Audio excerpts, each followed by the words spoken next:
She was still breathing. That was the only thing Caleb Marsh could confirm when he pulled back the wagon canvas and found her. Wrists bound with rope so tight the skin beneath had gone black. A paper pinned above her heart with 2 words written in a stranger's hand. Paid. Delivered. His name was at the bottom. His money. His signature. Forged clean. She opened her eyes, looked straight at him, and said the words that would change everything. You purchased me. So do whatever you came to do. I won't fight anymore. Caleb had never wanted to burn a man's world to the ground more than he did in that moment. If you want to know how one woman's broken whisper became the match that lit a fire no railroad baron could extinguish, stay with me until the very end. Hit like, subscribe to this channel, and drop the name of your city in the comments. I want to see how far this story travels. The wagon had no business being there. Caleb Marsh noticed it the way a man notices anything that doesn't belong. Not all at once, but in pieces. First the shape against the pale morning sky, sitting wrong at the edge of his eastern fence line. Then the horse in the traces, standing with its head dropped so low the bridle nearly touched the dirt. Then the silence. No driver, no sound. Nothing moving except the canvas cover lifting and dropping in the hot New Mexico wind like something trying to breathe. He'd been up since before dawn. He was always up before dawn these days, because sleep had stopped being a reliable thing 3 years ago. Around the same time, he'd handed in his deputy's badge and walked away from everything he'd once believed about the law. He'd come out to check the north fence where something had knocked a post loose in the night. And now he stood with his coffee going cold and stared at the wagon and felt the particular unease of a man who has seen enough trouble to recognize its shape from a distance. He set the cup on the porch rail and walked to the corral. His bay gelding, Cord, stood waiting in the early heat, ears forward, already reading something in the air that Caleb couldn't name yet. He swung up without saddling and let the horse carry him across the hard-packed ground toward the fence line, his hand resting easy on his thigh, near but not touching the colt at his hip. The closer he got, the worse it felt. The horse in the traces was in bad shape, ribs showing through a dull, sweat-matted coat, flies gathering at the corners of its eyes. It didn't flinch when Caleb rode up alongside, just turned its head and looked at him with the dull patience of an animal that has learned not to expect anything good from people. Easy, Caleb said, though he wasn't talking to the horse. He dismounted and stood at the back of the wagon. The canvas hung in a torn flap, and from underneath it came a smell that hit him somewhere deep and old. The smell of human suffering, of days without water, of fear soaked into skin and clothing until it became something permanent. He pulled the canvas back. For 3 full seconds, his mind refused to process what his eyes were telling him. A woman lay curled on the wagon bed, her wrists bound in front of her with rope knotted tight enough that the skin had bled and dried and bled again. Her dress, dark brown, plain frontier cloth, was so destroyed by dirt and worse that it barely registered as clothing anymore. Her dark hair had come loose from whatever pins had held it and lay tangled across her face. Even unconscious, her features were braced against something, her jaw, her shoulders, her whole body drawn in on itself like she was still waiting for a blow that hadn't landed yet. A piece of paper was pinned above her heart. Caleb pulled it free with fingers that weren't entirely steady. Paid. Delivered. C. Marsh, Cobra Wells. His own name. His own town. Written in a hand he had never seen before. He read it twice. Then he crouched down and pulled his knife from his belt and began to work at the ropes on her wrists. Careful, trying not to drag the blade across the wounds already there. The knots were professional. Someone who did this regularly, who knew the difference between a knot that holds and a knot that merely looks like it holds. The rope fell away. She woke up. Not gradually, not the way people surface from ordinary sleep. She woke the way an animal wakes when something touches it in the dark. All at once, her whole body pulling backward, her breath coming sharp and ragged, her eyes open and scanning and already calculating. Gray eyes, the color of overcast sky, and in them, no hope whatsoever. Just the flat, terrible patience of someone who has already decided what happens next. She looked at Caleb. She looked at the knife in his hand. She looked at the cut rope lying on the wagon bed. Then she looked back at him, and something shifted in her expression. Not relief, nothing as warm as that. Recognition, maybe. The recognition of a person who has learned to read men quickly because her life has depended on that reading. "You purchased me," she said. Her voice was raw from thirst, but it was level, controlled. The voice of a woman who had decided that control was the last thing she owned. "So do whatever you came to do. I won't fight anymore." The words landed on Caleb like a fist to the chest. He rocked back on his heels. His hand tightened on the knife handle, then deliberately loosened. He set the knife down on the wagon bed where she could see it, where she could reach it if she needed to. And he looked at her and tried to find words that could possibly matter against what she had just said. "Ma'am," he said, "I didn't purchase anything." She didn't blink. "Your name is on the paper." "I know. That's not my signature." "The man who brought me here said your name, said I'd been paid for, said I was delivered." "What man?" Caleb leaned forward slightly. What did he look like? But she was already drifting, her eyes losing focus. The effort of speaking had cost something she didn't have left to spend. He caught her before she could fall back against the hard boards, and held her up with one arm while he thought through what he needed to do in the next 10 minutes. Water, wounds, cover, then answers. He got her to the house on cord, riding slow, one arm around her waist, talking low and even the whole way. Not because he thought she could hear him, but because the talking seemed like the right thing to do. "You're safe. Nobody's going to hurt you. I've got you. You're going to be all right." Words he wasn't entirely sure were true, but words that at least pointed in the direction of something true. He laid her on the bed in the spare room and went for water. When he came back, she was watching him. Her eyes tracked him from the doorway to the bedside with the careful attention of a woman mapping exits. He set the pitcher down, poured water into the cup, and held it out toward her without moving any closer. "Can you take it yourself?" he asked. "Or do you need a hand?" She reached for the cup. Her arm shook with the effort, but she took it and drank without help. And he noticed that she kept her eyes on him the whole time, above the rim of the cup, not blinking. When it was empty, she set it down on the mattress beside her. "Why?" she said. "Why bring me inside?"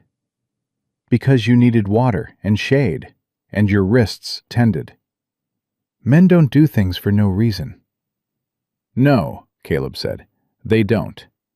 My reason is that someone left you at my fence, with my name on a piece of paper.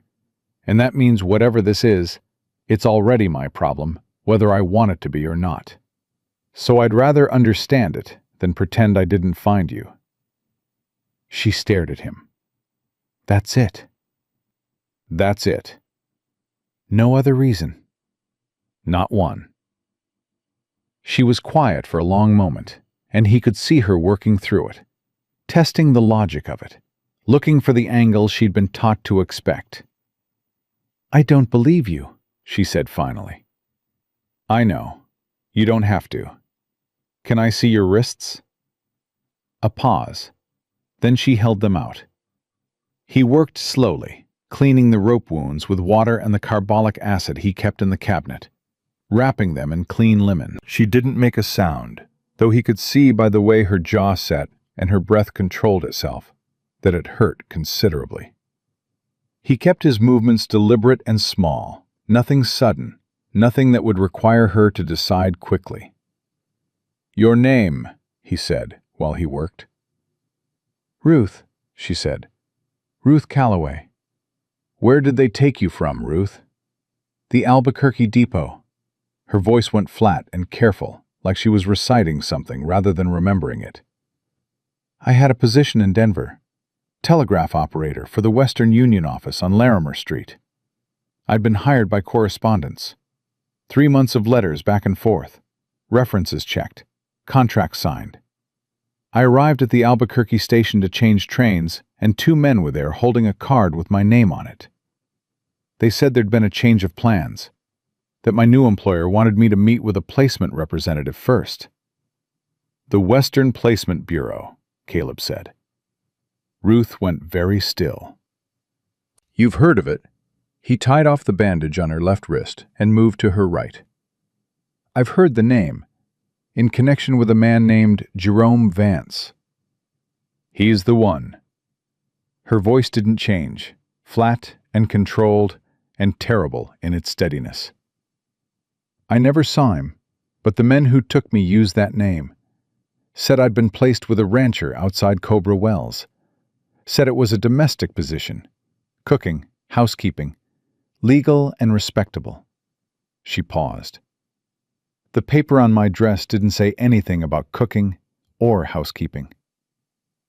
"No," Caleb said. "It didn't." "How much?" He looked up at her. "The price," she said. "On the paper.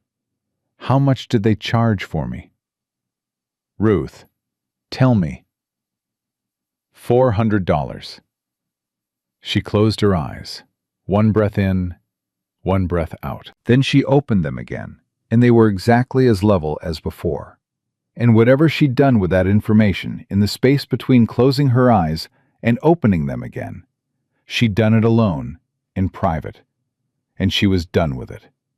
"That's more than 6 months of a telegraph operator's salary," she said. "I suppose that tells you something about what they expected in return." Caleb set down the bandage roll and looked at her directly. "Nobody in this house expects anything in return. Not one thing. You're going to eat something and rest. And then when you're ready, you're going to tell me everything you remember. After that, we figure out what comes next." "There isn't anything that comes next," Ruth said. "Men like Vance don't let their inventory walk away." The word inventory hit something in Caleb's chest that had been calcifying for 3 years, since the day a judge in Santa Fe ruled in favor of a railroad land claim against 40 families, and Agnes Corbin had stood up in that courtroom and said she would not accept it. And 6 weeks later, Agnes Corbin was dead, and the railroad had its land, and the judge was still on the bench. "No," he said, "they don't." He stood up, gathered his supplies. "You can bar the door from the inside. There's food in the kitchen whenever you want it. I'm going into Cobra Wells." "To do what?" "To find out how a man I've never met put my name on a bill of sale." Ruth was quiet for a moment. Then, "Be careful. If Vance has connections in this territory—" "He does." Caleb moved to the door. "That's why I'm going to start with someone I know before I go anywhere near anyone I don't." "Mr. Marsh." He turned back. Ruth Calloway was sitting upright on the edge of the bed, her bandaged wrists resting on her knees, her gray eyes fixed on him with an expression that was not trust. She was nowhere near trust, but something that was at least not entirely its opposite. Something cautious and watchful and raw. "I was a telegraph operator," she said. "I know Morse code. I know how to use a wire. If there's anything that skill is worth to you in whatever you're planning, I want it used. I don't want to sit in a room and wait while someone else fights my battle." "Noted," Caleb said. And he meant it. Dot Crane had run the Mineral House Hotel for 21 years, And she knew two things about men who came through her door in a hurry. They were either running from something or running toward something, and the smart money was usually on both at once. She looked at Caleb Marsh the moment he walked in and read him correctly inside of 5 seconds. "Coffee's hot," she said. "Talk while I pour." He talked. Dot listened with her arms folded and her expression doing nothing that would betray what she was thinking, which was considerable. When he finished, she set his cup down and said, "The Western Placement Bureau." "You know it." "I know enough." She pulled out a stool from behind the counter and sat down heavily, like the conversation had weight she needed to redistribute. "I've had 8 women come through this hotel in the past 2 years. Traveling through, they said. Meeting an employer, they said. Always a man with them who did all the talking. Always gone by morning." "Gone where?" "I don't know. I never knew." Her jaw tightened. "I told myself it was domestic placement. I told myself they were going to respectable positions. I told myself it wasn't my business." She looked at Caleb, and her eyes were direct and unsparing. "I was wrong to tell myself all of that." "Dot, who in this town is connected to Vance's railroad interests?" A pause. A long one. "Wade Pickett," she said finally, and the name cost her something. He could see it. "The sheriff." 7 years ago, his boy was sick. Fever that wouldn't break. He borrowed money he couldn't repay from a man who works for Vance's operation. He's been repaying it differently ever since. She picked up her coffee cup and set it down without drinking. "Wade's not a bad man, Caleb. He's a trapped one. There's a difference, though I understand if you don't currently have patience for that distinction." "What do I need to know about Vance himself?" "He comes through 4-5 times a year.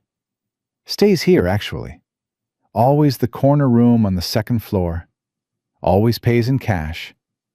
Always has dinner with Judge Alderman and at least 2 men from the Territorial Land Office. Charming as a Sunday sermon." She paused. "He has a wife in Denver. 2 daughters in a Boston school. He talks about them like a man who loves his family." Caleb absorbed this. "He's due back." 3 weeks, maybe 4. He runs to a schedule. Then I have 3 weeks. Dot leaned across the counter and dropped her voice to something that wasn't quite a whisper, but was pointed enough to function as one. "Caleb, whatever you're planning, if you go at Vance directly, without evidence, you'll vanish. Same as anyone else who's tried. He doesn't need to have you killed. He just needs to make a few telephone calls to the right offices in Santa Fe, and you'll find your land title disputed, your cattle impounded, and your credit gone. He does it through channels. That's the whole trick of him." She held his gaze. "You need something that channels can't make disappear." "I know." "The woman who was left at your place." "Her name is Ruth." "Ruth."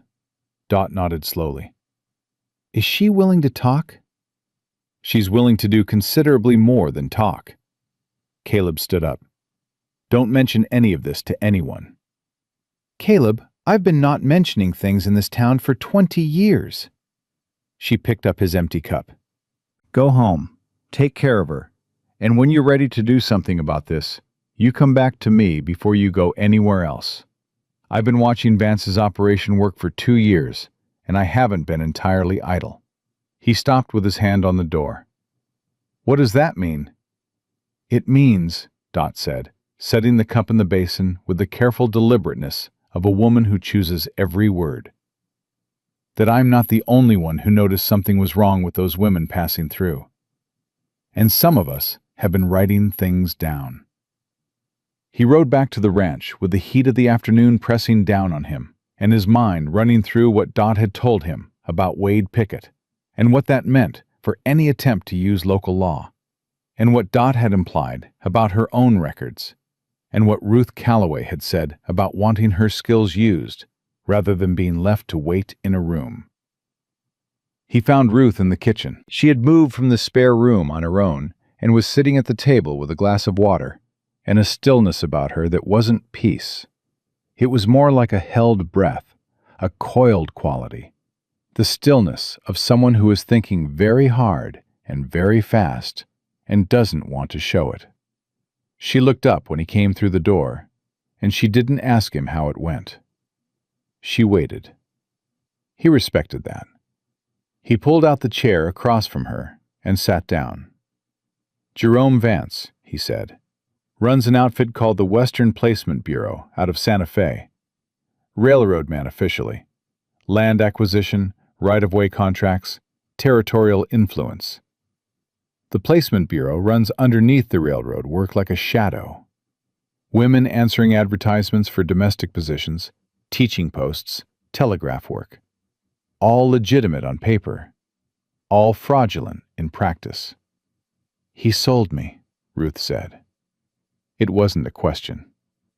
"He sold you to a buyer he believed was me, using a name and a financial connection that he'd manufactured through the general store records." "How?" "I have an account at Morrison's store. I buy feed and fence supplies on credit, settle up quarterly. Someone added a line to the ledger, a special order, prepaid, delivery to the Marsh property. The money came out of my deposit. $400 drawn against my account 3 weeks ago by someone with a forged signature." He paused. It was close enough that Ed Morrison's clerk passed it without question. Ruth was quiet for a moment. Then she said, "Why your name?"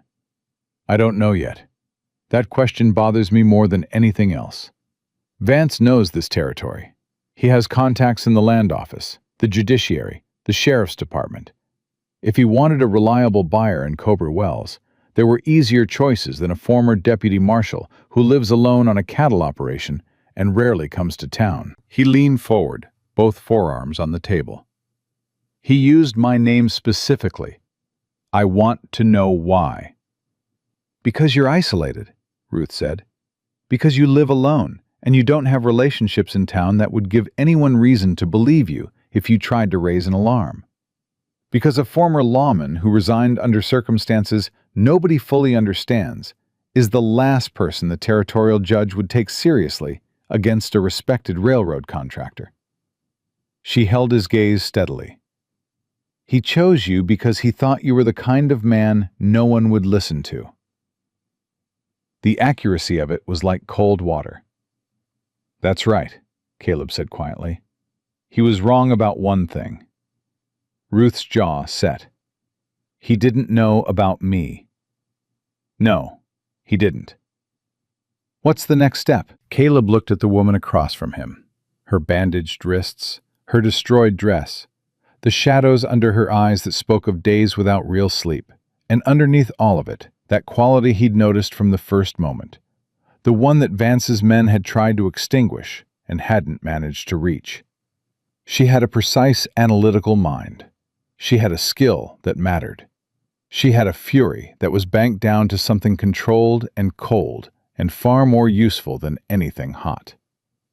"Dot Crane, at the Mineral House," he said. "She's been watching Vance's operation for 2 years without knowing what to call it. She's been keeping records, and she says she's not the only one." "Then we start there." "I need to tell you something first." He kept his voice level. "If Vance learns that you're here, that you're talking, that you didn't arrive at your intended destination in the condition he expected, he'll send men. He won't come himself. He never comes himself. But he'll send the kind of men who know how to make a situation resolve quietly." Ruth didn't flinch. "I understand." "Do you understand what I mean by quietly?" "Mr. Marsh," her voice was dry as the New Mexico hardpan outside, "I was kidnapped at a train station in broad daylight by men who counted on the fact that no one would interfere on behalf of a woman traveling alone. I understand exactly what you mean." A silence settled between them, and for the first time, it wasn't entirely uncomfortable. It was the silence of two people who had each, in their own separate way, already decided to walk toward the danger rather than away from it. "You're going to need something more than my hospitality to be safe here," Caleb said. He'd been turning this over the whole ride home. "Vance has a legal document, a sale, a contract, however fraudulent, that puts a claim on you. His lawyers can make that claim complicate things considerably, even if it's never upheld in a legitimate court. The most effective way to invalidate that claim immediately is a competing legal claim." Ruth looked at him carefully. "What kind of competing legal claim?" He said it directly, because she was not a woman who would appreciate any other approach. "Marriage." The silence stretched out. "You're suggesting I marry you," Ruth said, each word measured and precise. "I'm suggesting that a married woman cannot be claimed under the kind of contract Vance is holding. It would void his document, give you legal standing that his money and his lawyers can't easily argue around." He kept his eyes on hers. "I'm not asking for anything from you. Not now, not later. I'm offering you a legal shield. Nothing more, nothing less." Ruth studied him for a long time. "We have spoken for approximately 4 hours," she said.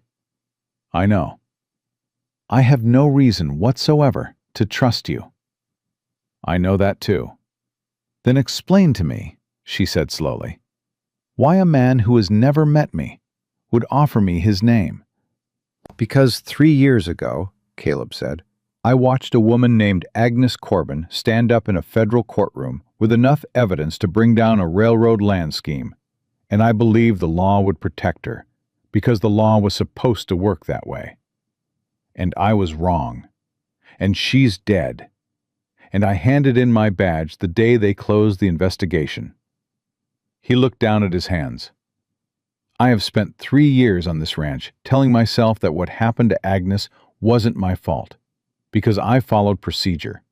I followed every procedure there was." He looked back up. "I am not following procedure again, not when there's something better I can do." Ruth said nothing for a long time. Outside the window, the light was going golden and thin, the way it did in the late afternoon when the heat had burned off the day's edge and left something quieter behind. "I need to think," she said finally. "Take whatever time you need." "If I agree," she stopped, started again. "If I agree, I want it understood. This is a legal arrangement and nothing further unless I decide otherwise.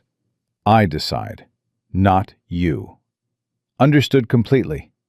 And if I want to leave when this is over, then you leave, with whatever you need to go. No argument from me." She looked at him for one more long moment. Whatever she was reading in his face, she read it carefully, and she read it all the way through. "I'll give you my answer in the morning," she said. Caleb nodded and stood. "There's a room at the end of the hall. The lock works. Take it." He moved toward the door. "Ruth." She looked at him. "Whatever you decide," he said, "I'm going to find a way to bring Vance down, with or without the marriage. That part isn't a negotiation." Something moved through her gray eyes. Not warmth yet, not trust, but something that acknowledged him as a real person making a real promise, which was more than she had been offered in a long time. "Good night, Mr. Marsh," she said. "Good night, Ruth." He sat on the porch that night with his rifle across his knees and watched the desert go dark under the stars, and thought about Agnes Corbin and Jerome Vance, and a document with a forged signature that had put his name on a human being. Somewhere out in Cowboy Wells, Wade Pickett was sitting in a sheriff's office with 7 years of compromised choices sitting on his chest like stone. Somewhere in Santa Fe, Jerome Vance was looking at a ledger that said his delivery had been made. And inside the house behind him, a woman who had been shipped across the territory like freight was deciding whether there was a single human being left in the world worth trusting with the one thing they hadn't managed to take from her: her own judgment. Caleb kept watch. The stars wheeled. The desert breathed. And at some point, before dawn, he heard the bolt slide home on the door at the end of the hall. And he understood that Ruth Calloway was still deciding, and that the decision she made in the morning would set the shape of everything that came next. She gave him her answer before sunrise. Caleb heard her moving in the kitchen before the sky had fully decided what color it wanted to be. And when he came in from the porch, she was standing at the stove with a fire going under the coffee pot, and her back straight, and her bandaged wrists visible below her cuffs, and her gray eyes already decided.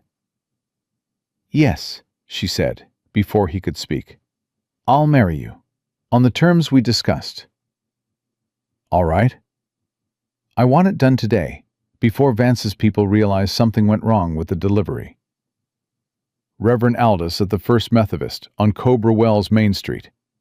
He's not connected to Vance as far as I know." "As far as you know," Ruth said. "As far as I know," Caleb repeated, because she deserved honesty more than she deserved reassurance. "Dot Crane would have heard if he were. She hears most things." Ruth poured 2 cups of coffee and set one on the table for him without being asked. It was a small thing. He noticed it anyway. "Tell me about Dot Crane," she said. "Tell me exactly what she said about the records she's been keeping." He told her while they drank the coffee. All of it, including the part about Wade Pickett and the borrowed money and the 7 years of deliberate incuriosity. Ruth listened the way she seemed to do everything, completely, without interrupting, with her eyes on the middle distance and her mind clearly working several steps ahead of whatever he was saying. When he finished, she said, "The sheriff is the weak point. He's also the dangerous point. If Vance learns we're building a case and he leans on Pickett, then Pickett tells him everything he knows, which at this moment is nothing, because we haven't told him anything." She wrapped both hands around her cup.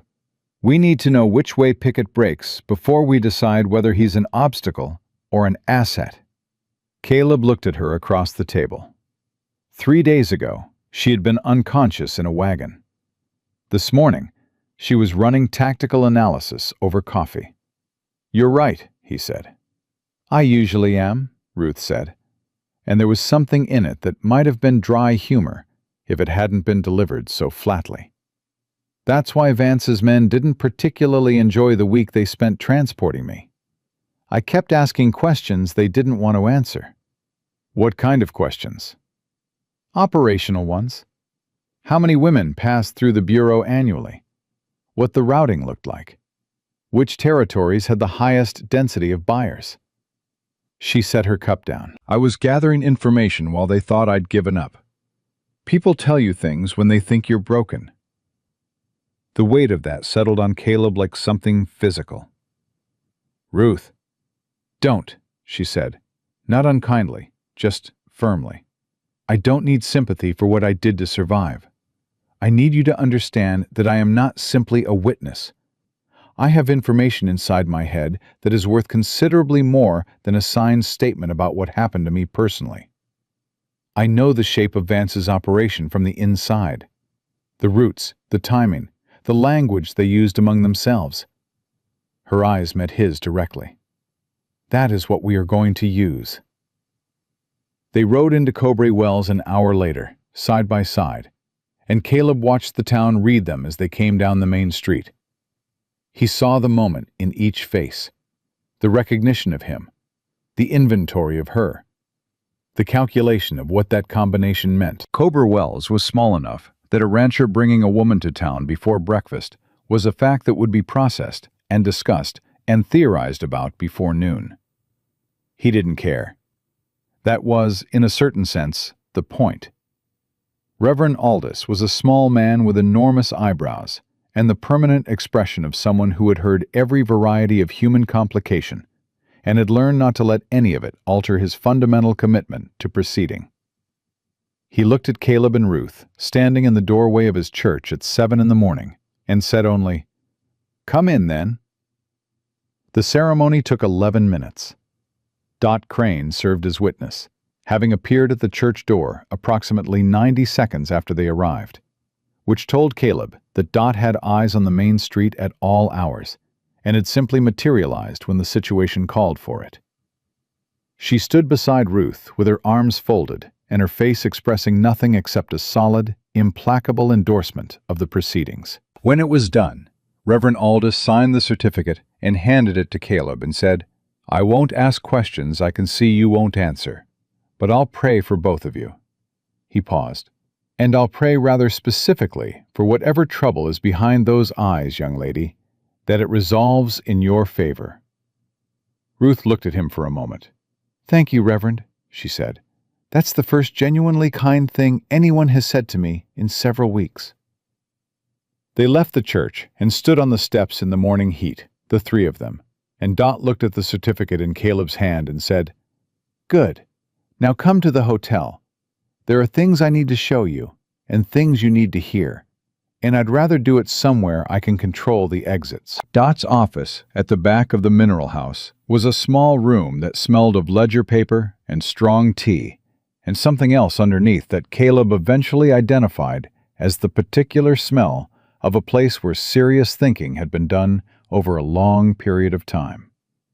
There was a desk buried in papers, and a cabinet against one wall, and a window overlooking the alley that had the advantage of showing anyone approaching from behind. Dot locked the door.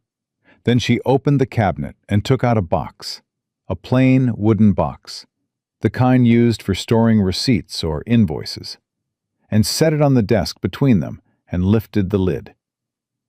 Inside were papers, dozens of them, hotel registers with names circled in pencil, dates, descriptions written in Dot's small, precise hand, copies of pages from a ledger that Caleb recognized as the format used by Morrison's General Store. 2 letters, unopened, with a Santa Fe return address. 8 women through this hotel in 2 years, Dot said. I wrote down every name they gave, which were almost certainly not their real names. I wrote down the descriptions of the men with them. I wrote down dates and times and the direction they left in. She pointed to the ledger pages. Ed Morrison's clerk is my nephew. He doesn't know what he copied or why I asked him to. But he made these for me 6 months ago when I started to think something wasn't right with certain entries. Ruth leaned forward and picked up one of the ledger pages. Her eyes moved across it quickly, the eyes of someone trained to read dense columns of information. "These are purchase records," she said. "Special orders, prepaid deliveries." She looked up. "The same format as the entry for Caleb." "Yes," Dot said. 7 entries over 14 months. Different names, different destinations." She paused.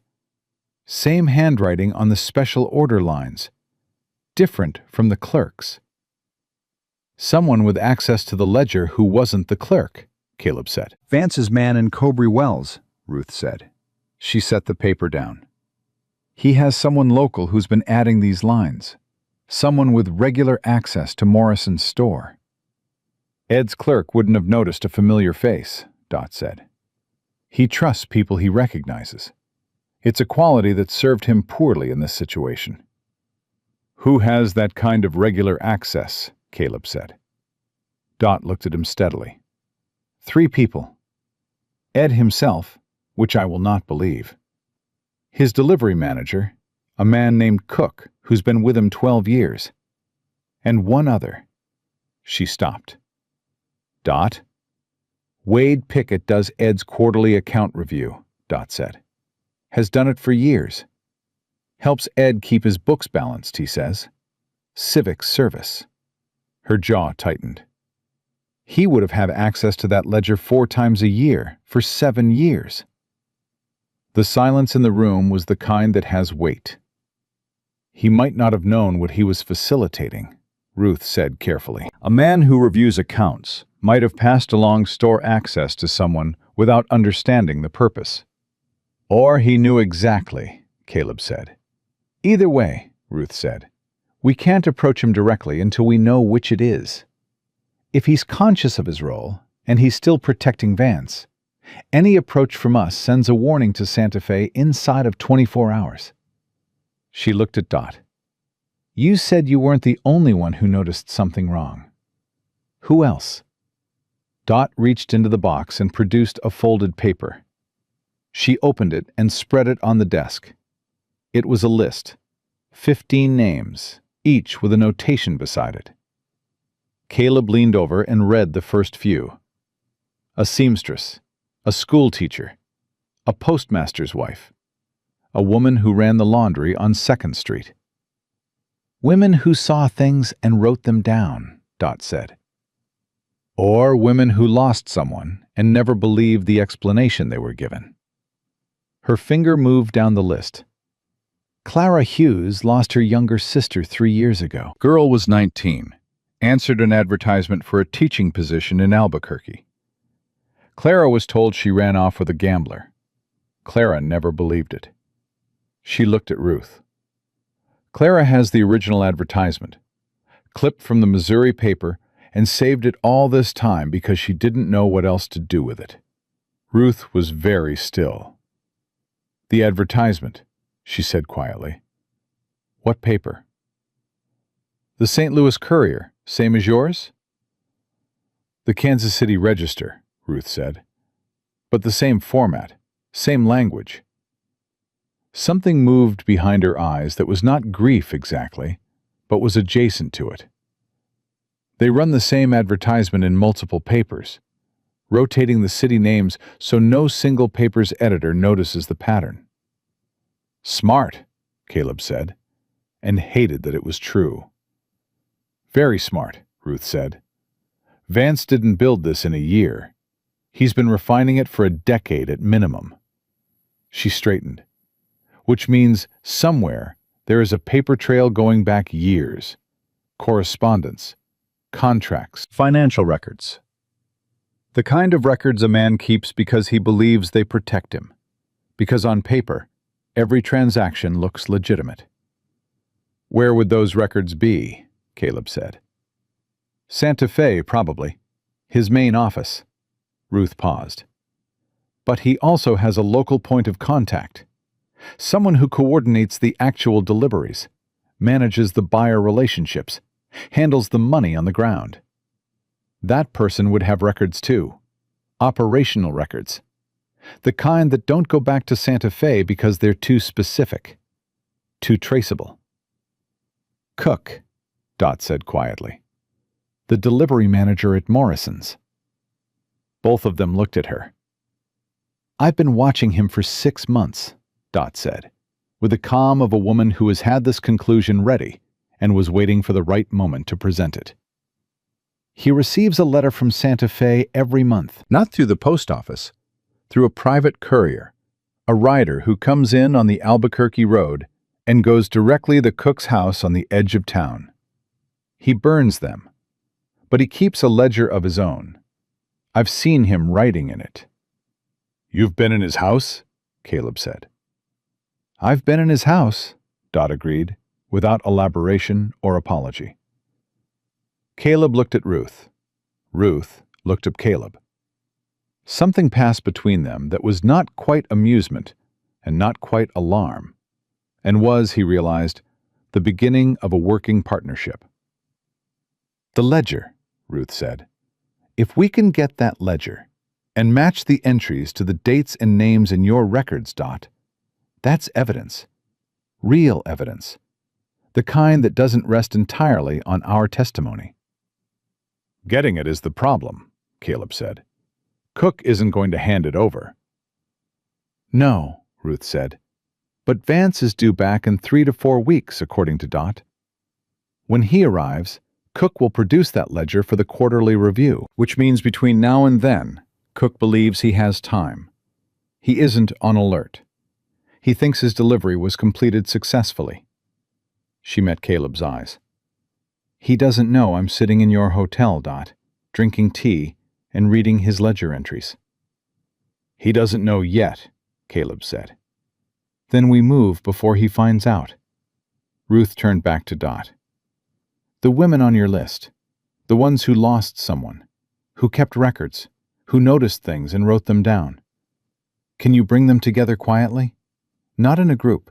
That attracts attention. One at a time, here or somewhere private. I need to hear every story, collect every piece of paper they kept. Build a complete picture of what Vance has been doing in this territory. I can do that, Dot said. I've been doing the social management of this town for 20 years. I know how to have 5 conversations in a day without anyone thinking they're connected. Good. Ruth stood up.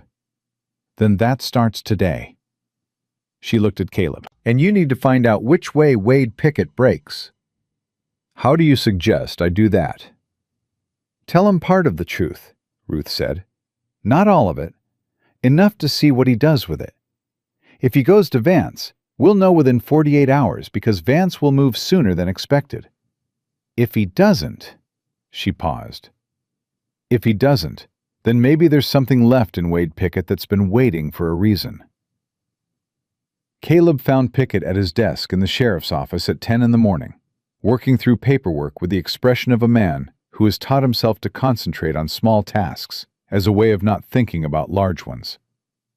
He looked up when Caleb walked in, and something shifted in his face. Not guilt, not quite, but the particular alertness of a man who has been waiting for a specific conversation and is not sure whether this is it. Caleb, he said, haven't seen you in a while. Wade. Caleb took the chair across from the desk without being invited. I need to talk to you about the Western Placement Bureau. Every muscle in Wade Pickett's body went still. It was the stillness of a man who has just heard the name of the thing he has been not hearing for 7 years. Not surprise. He knew the name. The stillness was something more complicated than surprise. It was the stillness of a man who is rapidly calculating how much the person across from him already knows. Don't know what that is, Pickett said. Yes, you do. Caleb kept his voice even. No accusation in it. Not yet. A woman was delivered to my property 4 days ago, Wade. Bound. Half-starved. A document pinned to her with my name on it saying she'd been paid for and delivered. He watched Pickett's face. My name. My money.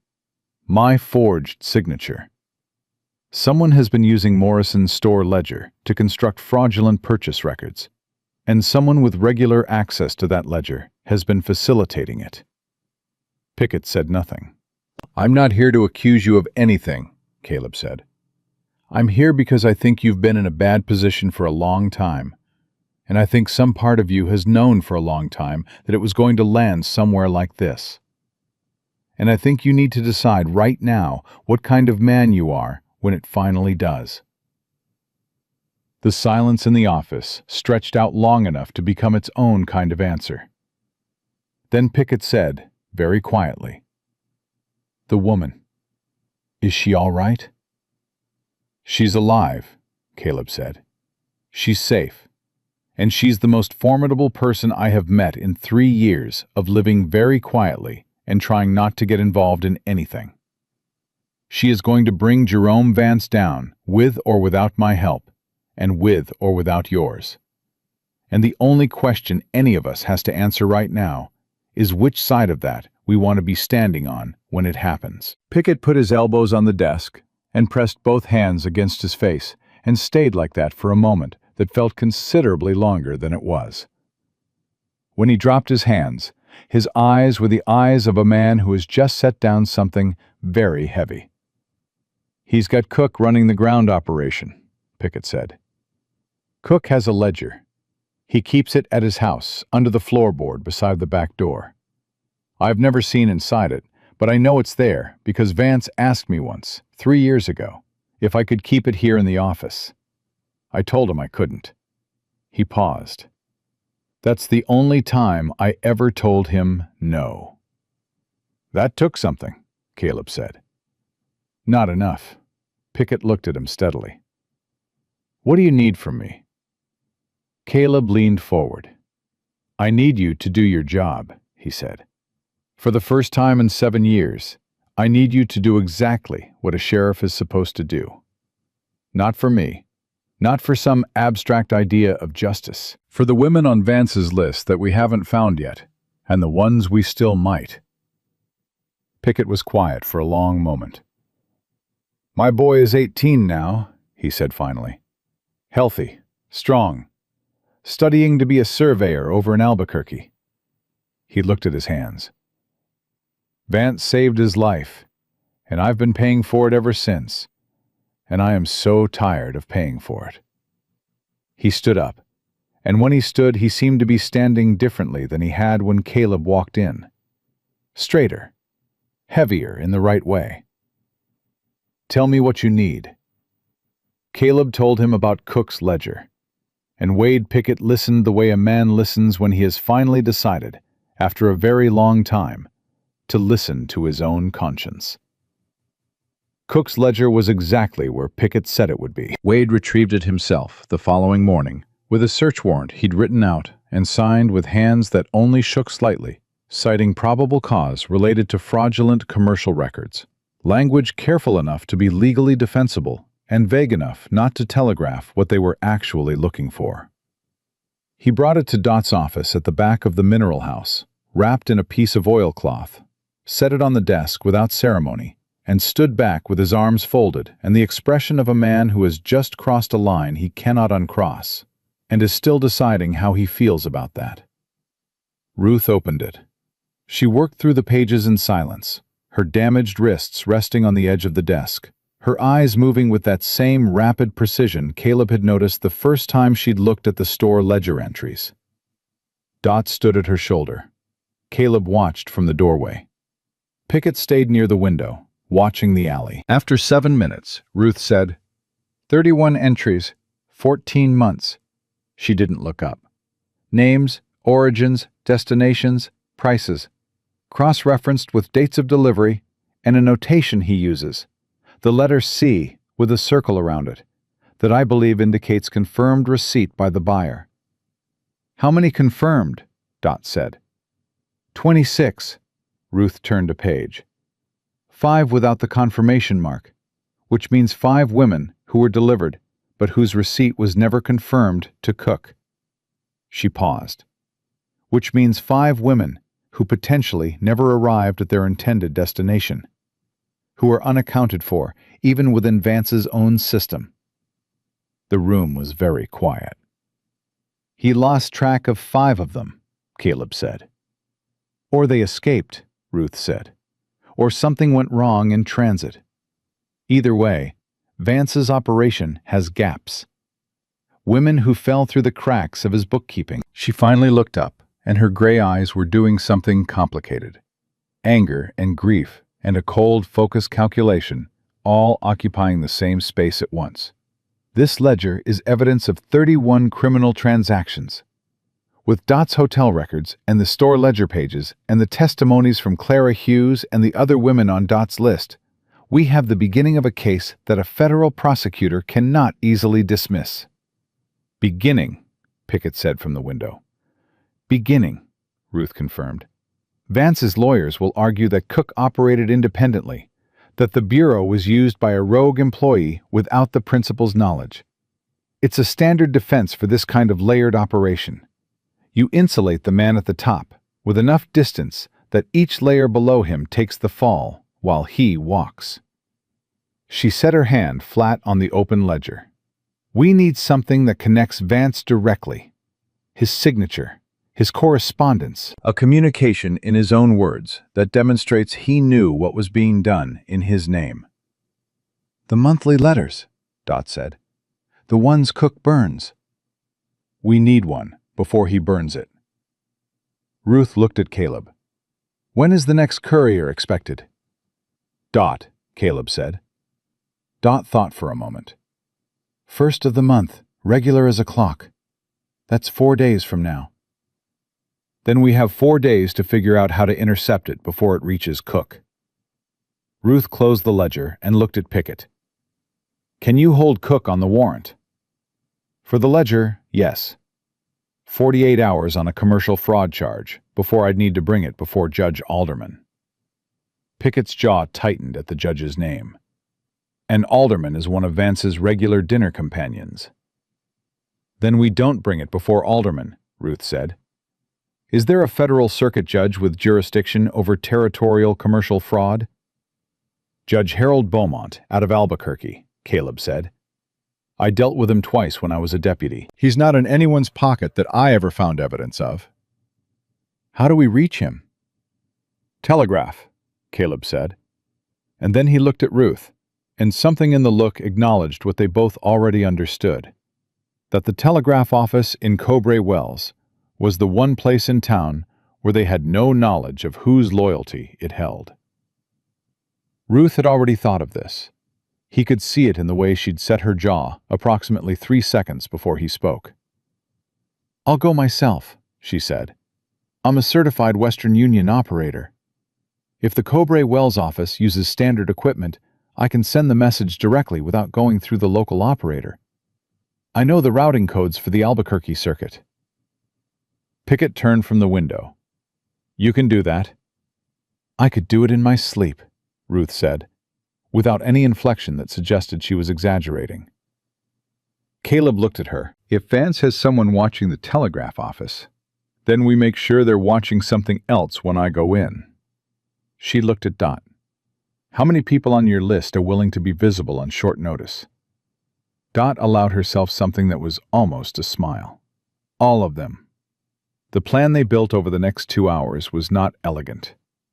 It was the kind of plan that gets built when the people building it have limited resources and considerable necessity, and the specific type of creative problem-solving that comes from having nothing left to lose by trying.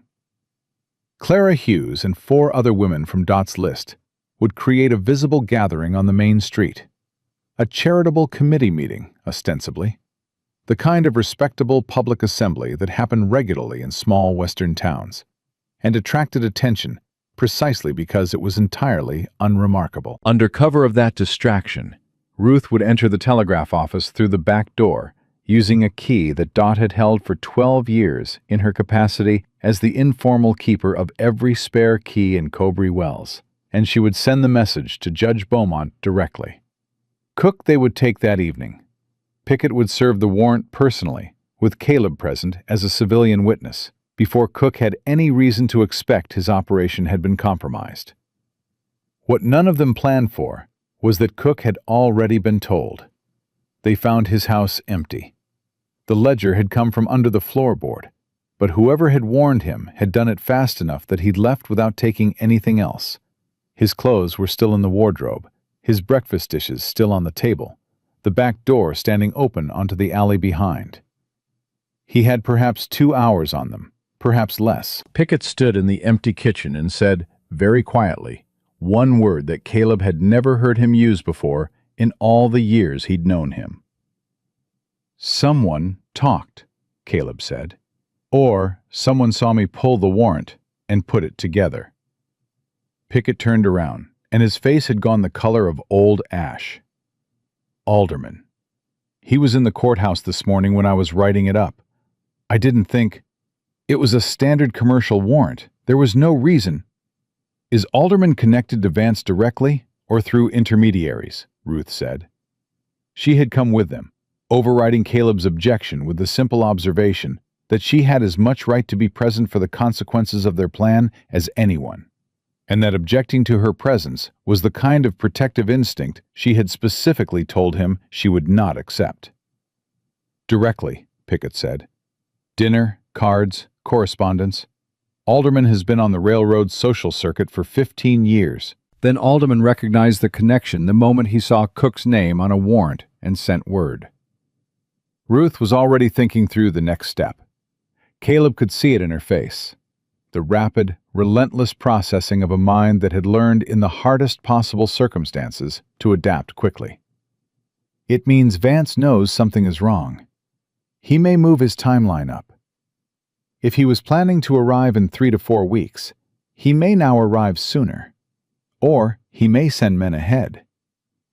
How many men does Vance typically travel with? Caleb asked Dot. 4, when he comes to stay at the hotel. Sometimes 6.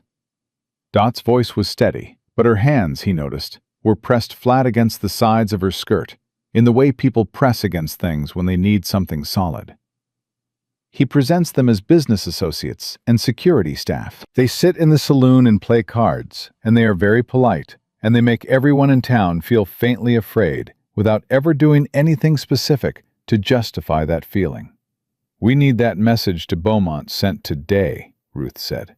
"Right now, before Vance can get word to whoever manages the telegraph lines between here and Albuquerque."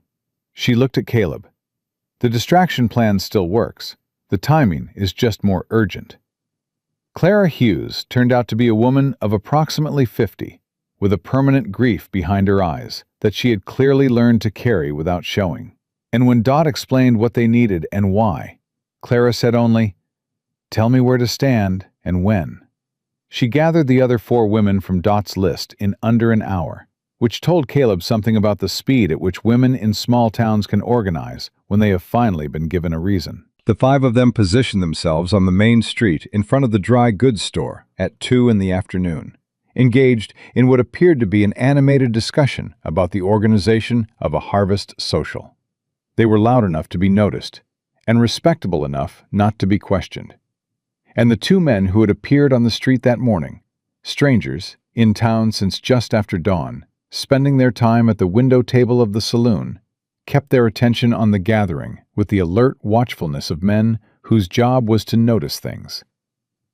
Ruth went in the back of the telegraph office. She was inside for 11 minutes. Caleb stood in the alley behind the building and counted the minutes against his pulse, and did not look at the back door, because looking at it would not help anything. And he had learned in 3 years of ranching that the most effective thing you can do while waiting for a result you can't control is to focus on what you can control, which in this case was watching the alley entrance and keeping his hand near his Colt. When the door opened and Ruth stepped out, her face told him before she said a word. "It's sent," she said. "Routed through the Albuquerque relay directly to Beaumont's office. I identified myself by certification number so we can verify I'm a legitimate operator. I requested federal intervention on the grounds of interstate trafficking and commercial fraud." She paused. "I also sent a second message." "To who?" "The Western Union District Supervisor in Denver. My original employer, the one whose job offer was used as bait. They have a responsibility to know their employment correspondence is being intercepted and used to lure women into trafficking operations. And they have resources and legal standing that we don't." She looked at him steadily. Vance used Western Union's credibility to make his advertisements believable. I thought it was appropriate to let Western Union know that. Caleb looked at her for a moment. That was smart. "Yes," Ruth said simply, and started walking. They were back at the mineral house when the rider came. He arrived from the south, which was wrong. The Albuquerque road came from the east, and the Santa Fe road from the north, and there was nothing to the south of Cobra Wells for 20 miles except scrubland and a dry creek bed. He rode directly to the hotel and tied his horse at the post and walked inside with the purposeful ease of a man who has been to this particular establishment before and knows its layout. Dot met him in the lobby. He was perhaps 40, well-dressed in the manner of a man who wants to appear less prosperous than he is, with the particular quality of stillness about him that Caleb associated with men who had learned to make themselves appear harmless. He asked for Dot by name. He smiled with every visible muscle of his face, except his eyes. "Mrs. Crane," he said. "My employer asked me to convey his regards. He understands there's been some confusion about a recent delivery, and he'd like to resolve it amicably before anyone does anything that can't be undone." "Who is your employer?" Dot said. "I believe you know him. He values your hospitality greatly." Dot looked at him for a moment, with the expression of a woman who has been running a hotel for 21 years and has seen every variety of veiled threat delivered with a pleasant face. "I'll need a name," she said. "I extend hospitality to a great many people." Mr. Vance asked me to tell you that he's particularly concerned about the welfare of a woman who was recently misdirected to a property outside of town. He wants to ensure she's being properly cared for, and that any misunderstanding about the nature of her placement has been clarified. She's being cared for, Dot said, by her husband. The smile on the man's face did something small and complicated. Her husband. Married 4 days ago. Legal and witnessed. Dot tilted her head slightly. Is there anything else I can help you with? The man was quiet for a moment. Then he said, Mr. Vance will want to speak with the rancher directly. A matter of contract clarification. Mr. Marsh doesn't have a contract with anyone named Vance. There are those who would disagree. There are courts for disagreements, Dot said pleasantly. Was there anything else? He left without another word, and Dot walked back to the office where the rest of them were waiting and closed the door and said, He'll report to Vance within the hour. Vance will move up his arrival. We have less time than we thought. Ruth was already at the desk with Cook's ledger open in front of her and Dot's records spread alongside it, and she looked up when Dot came in and said, How much less? If he rides hard, Vance could be here by tomorrow evening. Ruth looked at Caleb. Caleb looked at Pickett. Pickett looked at his hands and then looked up with the expression of a man making a series of rapid decisions about who he intended to be. I can send a rider to Albuquerque, Pickett said. Official communication, sheriff's request for federal assistance. It doubles the paper trail and gives Beaumont a second channel. He paused. I can also contact the territorial marshal's office. They have jurisdiction over Vance's railroad connections in a way I don't. Do it, Ruth said. Both. The territorial marshal's office means Alderman will know within 24 hours that we've contacted them, Caleb said. Alderman already knows we've done something, Ruth said. The warrant on Cook told him that. Our best protection now is not secrecy. We've already lost secrecy. Our best protection is speed. The more official channels we've activated before Vance arrives, the harder it is for him to make this disappear quietly. She looked around the room at each of them in turn. He came here thinking he could resolve this with a conversation. One smooth, reasonable, well-dressed conversation that would make us understand our position and back away. That is how he has handled every previous complication. Her jaw set. We are not going to be a complication he can smooth. Clara Hughes knocked on the office door at 4 p.m, with 2 of the other women behind her, and when Dot let them in, Clara set a small package on the desk without preamble. A packet of letters tied with kitchen string, the envelopes worn soft with handling. My sister's correspondence, she said. Every letter she sent me from the time she left until the letters stopped. The last 3 are postmarked from Albuquerque, which is where she said she was meeting her employer's representative. Her voice was completely flat in the way that grief goes flat after it has been carried for a very long time. Her name was Anna. She was 19 years old, and she could play the piano, and she laughed at her own jokes before she got to the funny part. Clara put her hand on the packet of letters. I want these to matter. I need them to matter. Whatever you're building here, I want Anna's letters in the middle of it. Ruth reached across the desk and put her hand over Clara's, very briefly, and said, They will. The second woman, a seamstress named Frances Dowd, produced a hand-drawn map, her own rendering from memory, of a conversation she had overheard 3 years ago between 2 men she now recognized from Dot's descriptions as Cook's delivery riders. They had stopped at her shop to have a bridle stitched and had talked to each other while they waited as though she were furniture. She had gone home that night and drawn down everything she remembered, names mentioned, places, a routing description that matched the operational pattern in Cook's ledger with a precision that was almost painful. I didn't know what to do with it, Frances said. I showed it to Wade Pickett. She glanced at Pickett without particular accusation. He said he'd look into it. Pickett said, I put it in a drawer. Yes, Frances said. You did. The silence that followed had the specific quality of a very old wrong being placed on a table where everyone could see it clearly, and Pickett did not look away from it. "I'm sorry, Francis," he said. "I am genuinely sorry." Francis looked at him for a moment. "Be useful," she said. "That'll do."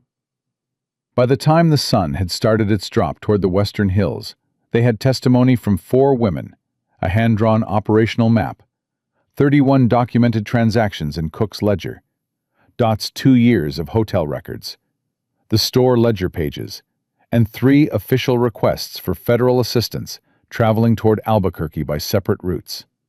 Ruth had organized it all into a sequence that built from documentary evidence to eyewitness account to operational detail.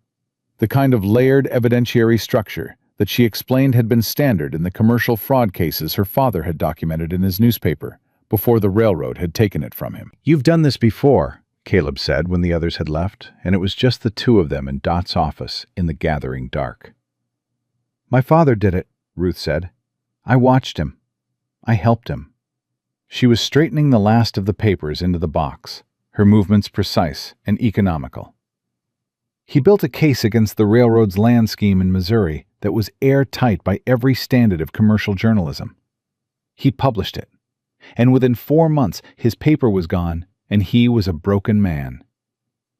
She closed the lid of the box and kept her hands on it. "The difference between what he did and what we're doing is that we are building this for a federal court and not a newspaper. A court can compel testimony.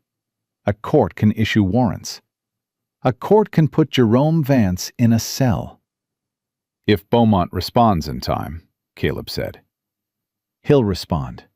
Ruth looked up at him, and there was something in her gray eyes that was not quite certainty. She was too honest for false certainty, but was the nearest thing to it that reality would allow. "My message told him enough, and the Western Union supervisor in Denver will apply pressure from a completely different direction the moment he understands what his company's correspondence has been used for." She paused. "Vance has spent years making himself untouchable by controlling the local channels. He has never had to contend with all of the channels activating at once." "Until now," Caleb said. "Until now." She held his gaze. "Tomorrow is going to be very difficult." "I know." "Vance will come in person. He always comes in person when the situation requires personal management. Dot confirmed that pattern. He'll come with his men and his lawyers and the absolute conviction that he can talk his way through this, because he always has before." She picked up the box and held it against her chest. "He is going to see me, and he's going to try to make me feel like cargo again. Like something that was purchased and is owed to him. Like something without standing or voice or rights." Caleb stepped forward and took the box from her. Not because she needed him to carry it, but because it was heavy, and because he could, and because he was standing right there. Their hands touched briefly on the transfer. Neither of them moved away from it for a moment. "He's going to look at you," Caleb said quietly. "And he's going to see a witness who has already set his entire operation in front of a federal judge. Whatever he thinks he sees, that's what's actually there." Ruth was quiet for a moment. "You should know something," she said. "I am not a woman who is going to need you to fight this for her. I was not brought up to need that, and I would not accept it if I were." "I know," Caleb said. "But—" She stopped, started again, the way she did when a thought needed more care than usual. "But I have been completely alone for the past several weeks, in a way that I am not able to adequately describe. And the experience of not being alone, the experience of people choosing to stand in the same direction I'm standing, is something I did not expect to feel again this soon." She looked at him steadily. "I want you to know that I recognize what you've done, and what Dot has done, and what Pickett is doing, and what Clara and Francis and all of them are doing. I want you to know that I am not taking any of it for granted." Caleb looked at the woman in front of him, her ruined dress and her bandaged wrists, and her precise, relentless mind, and the thing underneath all of it that Vance's men had spent days trying to extinguish and had never come close to touching. "Get some rest," he said. "Tomorrow, we're going to need everything we have."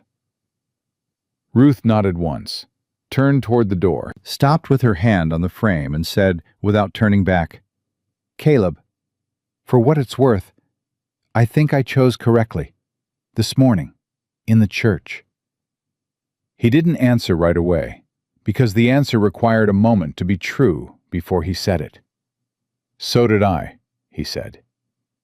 She left, and Caleb stood in Dot's office, in the dark, with a box full of evidence, and the particular feeling of a man standing at the edge of a thing that is about to break open. And he thought about Agnes Corbin, and what it would have meant to her to have had this. This room full of women who noticed. This sheriff who finally turned. This telegraph message already flying down the wire toward a judge who might actually listen. He thought it would have meant everything. Outside, the night settled over Cowboy Wells with a specific desert silence that descends when the wind drops and the animals go still, and the whole landscape seems to hold its breath. Somewhere on the road south of town, a man named Jerome Vance was riding north with his lawyers and his certainty, and no idea what was waiting for him. And in a room at the end of Dot Crane's hall, Ruth Calloway was not sleeping. She was working. He could see the light under her door. Building the testimony she would give, arranging the sequence of it in her mind with the same precision she had used to build everything else. Preparing for the moment when she would stand in front of the man who had treated her like freight and say, clearly and on the record, exactly what he had done. Vance arrived at noon. Caleb knew he was coming 20 minutes before he rode in, because Dot's network worked faster than any telegraph line in the territory. A word from the woman who ran the laundry, to the woman who kept the boarding house on 2nd Street, to Dot herself, who appeared in the doorway of the Mineral House office where Caleb and Ruth were reviewing the evidence sequence, and said simply, "6 riders, South Road, 20 minutes out. Vance is with them." Ruth set down the paper she was holding, picked up the next one, kept working. "Ruth," Caleb said, "I heard her." She didn't look up. "I need 2 more minutes with this sequence." He gave her the 2 minutes. He stood at the window and watched the south end of the main street and thought about Jerome Vance riding toward a town he had managed for years through the simple mechanism of being the most powerful thing in it. And he thought about what it would look like on Vance's face when he discovered that the mechanism had stopped working. Ruth set the last paper down, aligned it with the others, and closed the box. "All right," she said. Pickett was already on the main street when they came out of the hotel. He was standing in front of his office with his badge catching the noon sun, and his thumbs in his belt, and the particular quality of stillness that Caleb had seen in good lawmen before. The stillness that is not passivity, but the absolute conservation of everything for the moment it becomes necessary. He had sent his deputy to Albuquerque at first light, with the official request for the territorial marshal. The deputy would not be back until tomorrow at the earliest. What Pickett had on the main street of Cowboy Wells right now was himself, his badge, and whatever he had decided he was when he stood up from that desk the day before. Vance rode in at the head of his men with the easy authority of someone who has never had a reason to ride into any place any other way. He was exactly as Dot had described. Well-dressed without ostentation, silver-haired, with the outdoorsman's weathered face and the soft hands and the smile that engaged every muscle except the ones behind the eyes. He rode a good horse and sat it well, and he looked at the main street of Cowboy Wells the way a man looks at something he owns. He saw Pickett first. Something in his expression adjusted, very slightly, very controlled. Then he saw Caleb. Another adjustment, smaller. Then he saw Ruth standing beside Caleb on the steps of the Mineral House, and the adjustments stopped entirely, and his face went still in a way that was more revealing than anything that had moved across it before. He had not expected her to be standing. He had not expected her to be there at all, visible, upright, looking directly at him with gray eyes that held no fear whatsoever. He dismounted and walked toward them with his hands open at his sides, and his smile returned to operational status. "Mr. Marsh," he said, "I believe we have some business to discuss." "We do," Caleb said, "though I'd say it's less between you and me than between you and the federal court system." Vance's smile held. It was, Caleb noted, an exceptionally durable smile. "I'm afraid there's been a significant misunderstanding about the nature of my business operations in this territory. The Western Placement Bureau is a legitimate enterprise. Any irregularities in individual transactions are the responsibility of employees operating outside their sanctioned authority." "Cook," Ruth said. Vance looked at her directly for the first time. Whatever he had expected from the woman his ledger listed as a delivered commodity, it was not this. Not this voice, not this steadiness, not the way she was looking at him, as though she were reading something written on his face and finding it exactly as repellent as she had anticipated. "I don't believe we've been introduced," he said, with a graciousness that was so polished it had become its own kind of insult. "My name is Ruth Calloway Marsh," Ruth said. "I was transported from the Albuquerque depot to a property outside this town against my will, in a condition that I am prepared to describe in precise detail before a federal judge. I am a certified Western Union telegraph operator and the daughter of a newspaper editor, and I have spent the past 4 days organizing the documentary evidence of 31 transactions your bureau facilitated in this territory over the past 14 months. She paused for exactly 1 beat. "I know your operation better than you think I do. I know the routing. I know the pricing structure. I know the confirmation notation system your groundman used in his ledger. And I know that 5 of your deliveries were never confirmed, which means there are 5 women unaccounted for in your own records, and I intend to find every one of them." The silence on the main street was the kind that spreads outward, pulling people into it. Caleb was aware without looking that windows were occupied, that the women from Dot's list had positioned themselves at intervals along the street as they had planned, that Clara Hughes was standing in front of the dry goods store with her sister's letters in her hands, and her grief converted into something angular and unyielding. Vance said nothing for a moment. Then he turned to Pickett. "Sheriff, this woman has made some serious allegations against a legitimate business operating under territorial charter. I'll need you to take a statement." "I'll be taking statements," Pickett said, "starting with yours. And I'd ask your men to keep their hands where I can see them." Something shifted in Vance's face. It was subtle, a recalibration, a reassessment, the particular expression of a man who has walked into a room expecting the furniture to be in one arrangement and found it entirely changed. His eyes moved from Pickett to Caleb, to Ruth, and back to Pickett. And in that movement, Caleb could read the calculation happening underneath the smooth surface. Counting, assessing, looking for the weak point. He found it, or thought he did. "Pickett," Vance said, and his voice dropped into something quieter, something that carried the specific weight of a reminder. "I think we both understand that there are obligations between us that make this situation somewhat complex.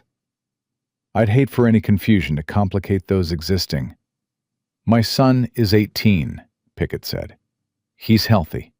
He's in Albuquerque studying to be a surveyor, and he doesn't know a thing about the loan his father took out when he was 11 years old and dying of fever.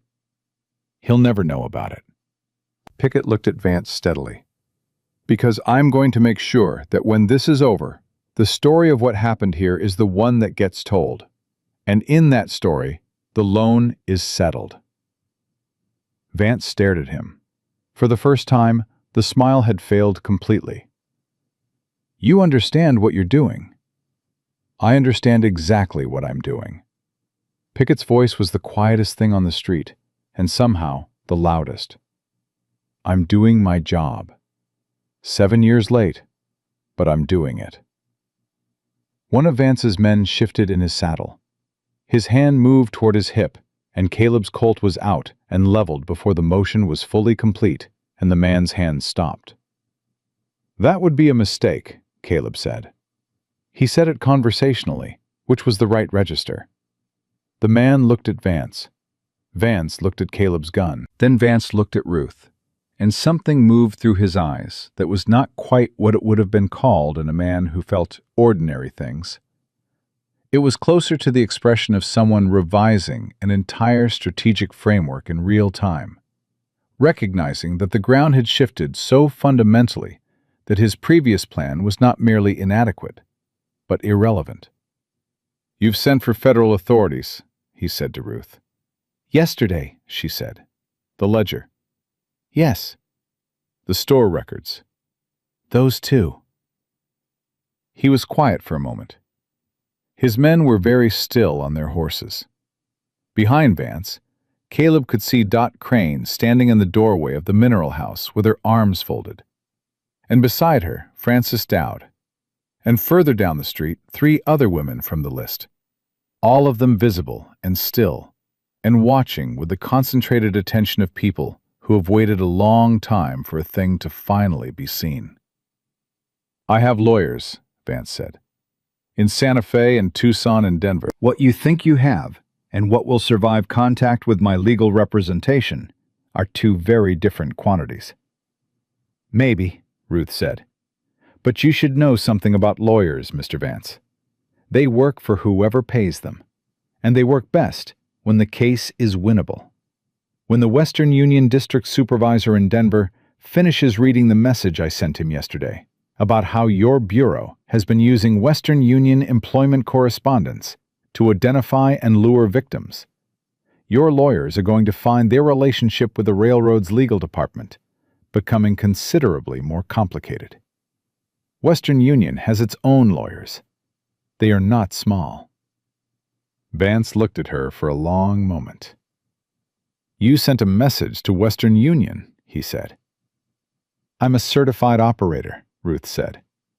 "I know the district supervisor personally from my certification process. He will take the message seriously." She held Vance's gaze without any visible effort. "You built this operation on the credibility of legitimate institutions. You used newspaper advertisements and legitimate postal correspondence and the genuine reputations of companies like Western Union to make your fiction believable. The moment those institutions understand they've been used, they become your most motivated adversaries. You don't have enough lawyers for Western Union's legal department and a federal circuit judge simultaneously." Clara Hughes walked across the street. She did it quietly, without drama, with her sister's letters held against her chest and her back straight, and her face carrying 11 years of carefully managed grief. She stopped beside Ruth and looked at Jerome Vance with the expression of a woman who has nothing left to lose because she lost the thing that mattered most a long time ago. "My sister's name was Anna Hughes," she said. "She was 19 years old. She answered one of your advertisements in the St. Louis Courier in the spring of 1871. She wrote me letters from the road that stopped in Albuquerque. I have kept every one of them." She held up the packet. "Her handwriting is on these envelopes, postmarked and dated. The last one says she is meeting a representative of her new employer, and she is a little nervous, but mostly excited." Clara's voice did not shake. It was remarkable how completely it did not shake. "I would like to know what happened to my sister. I would like to know it in a courtroom, on the record, with a judge present. And I would like you to answer that question under oath." Vance said nothing. Frances Dowd stepped forward from the doorway. "My name is Frances Dowd. 3 years ago, 2 men sat in my shop and discussed your routing system while I stitched a bridle. I remember every word." She looked at Vance without flinching. "I wrote it all down that night. It's in the box with everything else." Another woman stepped forward. Then another, each one with a name, a connection, a piece of the picture, each one looking at Vance with the specific expression of someone who has been waiting in silence for years and has finally been told that their silence is no longer required. Vance's lead rider made a decision without consulting his employer.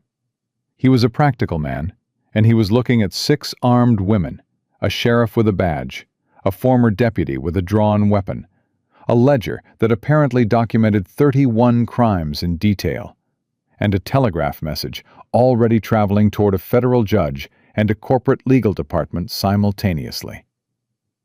He nudged his horse sideways and said quietly to the man beside him, "I'm not dying for a land contractor." The man beside him said nothing. He moved his horse in the same direction. It was, Caleb recognized, the specific moment when the balance shifts, not loudly, not with a single dramatic action, but with the quiet defection of men who have calculated their personal risk and found it no longer proportionate to their loyalty. Vance saw it too. He turned and looked at his riders and understood what their position meant. His face went through several things rapidly, and then it went still in a way that was different from all the previous stillnesses. Not the controlled stillness of a man managing his performance, but the genuine stillness of a man confronting something he cannot manage. "What do you want?" he said. He said it to Ruth, not to Caleb, not to Pickett. To Ruth, which was the first honest thing he had done since riding into Cowboy Wells. "I want you in front of a federal judge answering questions about 31 women," Ruth said. "I want Anna Hughes found, and the other 4 women your ledger doesn't account for. I want the Western Placement Bureau dismantled, and its records made available to every law enforcement office in every territory where it operated." She paused. "And I want you to understand something before any of that happens." "What?" "You came here this morning believing you could walk into this town and talk your way through the situation, the way you have talked your way through every other situation for the past decade. You believed that because the people you had encountered before were isolated, individual, each one alone with a story that could be dismissed, a grief that could be explained away, a complaint that could be legally managed." Ruth looked at him, and her voice was entirely level. "You didn't know about this room full of women. You didn't know about Dot's records, or Clara's letters, or Francis's map. You didn't know because you never asked. Because you looked at the women you moved through your operation and you saw cargo. And cargo doesn't organize." She held his gaze. "You were wrong about that." Vance looked at the street around him, at the women standing in their positions, at Pickett with his badge, at the box of evidence inside the hotel, at his riders who had made their calculation and were making it clear with every small movement of their bodies. Something moved through his face that was not remorse. It was too late, and he was too thoroughly himself for remorse, but was perhaps the nearest thing to it that his architecture of self-justification would allow. A recognition. A belated, unwilling recognition of the specific thing he had consistently refused to see. "I'll need my lawyers," he said. "You'll have them," Pickett said. "You'll have every legal protection you're entitled to. That's how the law works." He stepped forward. "Jerome Vance, I'm placing you under arrest on charges of commercial fraud, fraudulent use of financial instruments, and unlawful detention, pending federal investigation of additional charges." He said it the way a man says something he has been rehearsing for a long time. Not with theatrical weight, but with the quiet, specific satisfaction of a sentence that is exactly right. "Put your hands where I can see them, please." Vance's men surrendered their weapons without drama. 2 of them had already made it clear they had no interest in dying for a man whose operation had just collapsed in front of a federal telegraph message and a box of organized evidence. And the remaining 4 were reading the room with the practical intelligence of men who understood that the arithmetic had changed. Caleb holstered his Colt. He found Ruth standing a few feet to his right, watching Pickett walk Vance toward the sheriff's office with the expression of someone watching a thing reach its conclusion that has been unfinished for a long time. Her hands were at her sides. Her back was straight. Whatever she was feeling, and he understood that it was considerable, that the controlled surface covered something that would need space and time and privacy to fully register. She was holding it with the same deliberate precision she had applied to everything else. He moved to stand beside her. "That was your doing," he said quietly. "Most of it." It was everyone's doing. She didn't take her eyes off the receding figures of Vance and Pickett. Clara's letters, Francis's map, Dot's 2 years of watching, your message to Beaumont, Pickett standing up. She paused. It was all of it together. That's the part he never understood. He thought isolated people stay isolated. They don't, Caleb said. When someone gives them a reason to find each other. Ruth turned and looked at him. Her gray eyes in the noon light were doing something he hadn't seen in them before. Not softness exactly, not the warmth that takes a long time to earn, but something that was making room for warmth.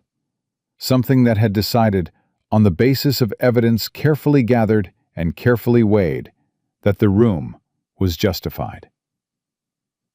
There's still the trial, she said. His lawyers, the territorial judge situation, the 5 unaccounted women. Her voice was practical, deliberate. This isn't over. No, Caleb said, but this part is. Clara Hughes came up beside them. She was still holding her sister's letters.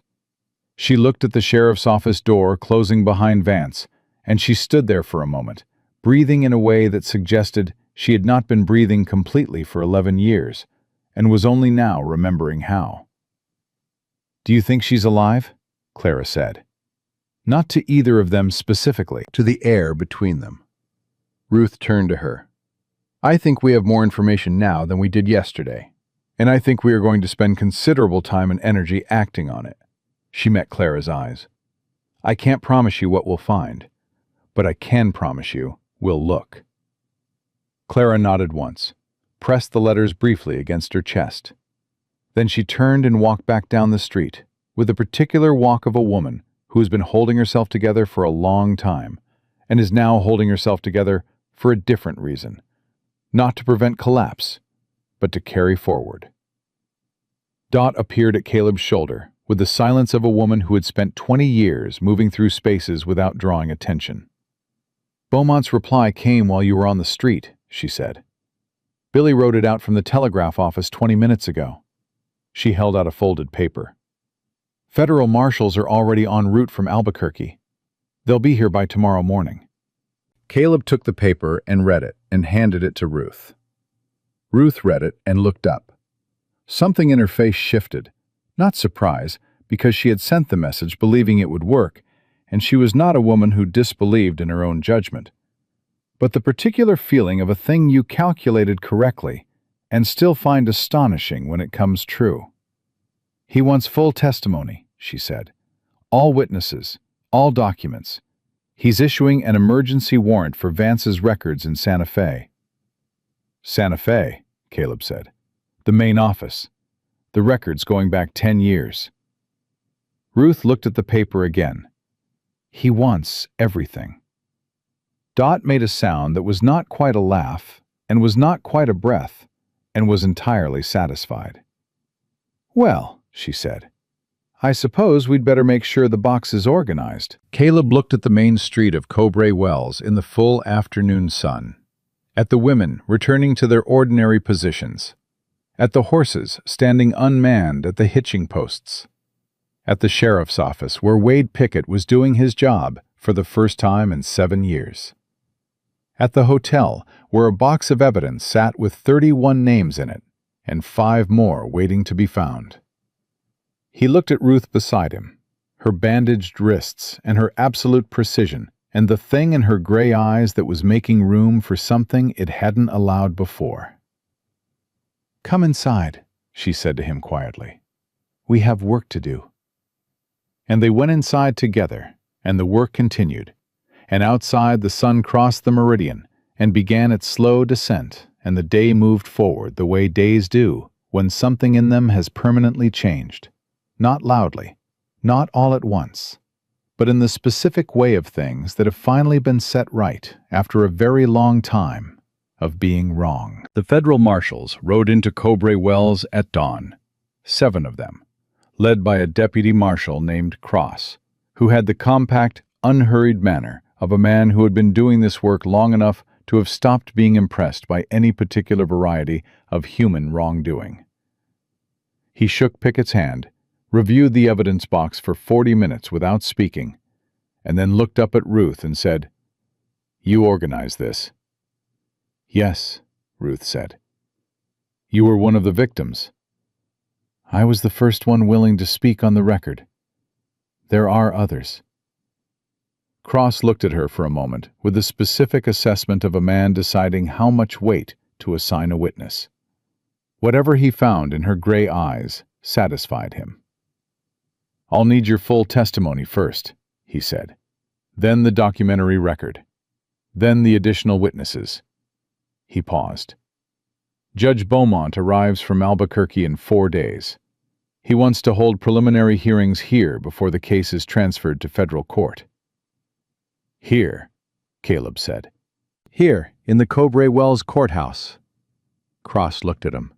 "Beaumont's reasoning is that the crimes occurred in this territory and the witnesses are here, and he wants the local population to understand what has been happening in their midst. He believes visibility matters." Cross glanced toward the window and the main street beyond it. He's not wrong. The 4 days before Beaumont arrived were the most concentrated work Ruth had done since the week her father's newspaper had been printing its final edition before the railroad's lawyers arrived with the foreclosure papers. She gave her testimony to Cross over 2 full days.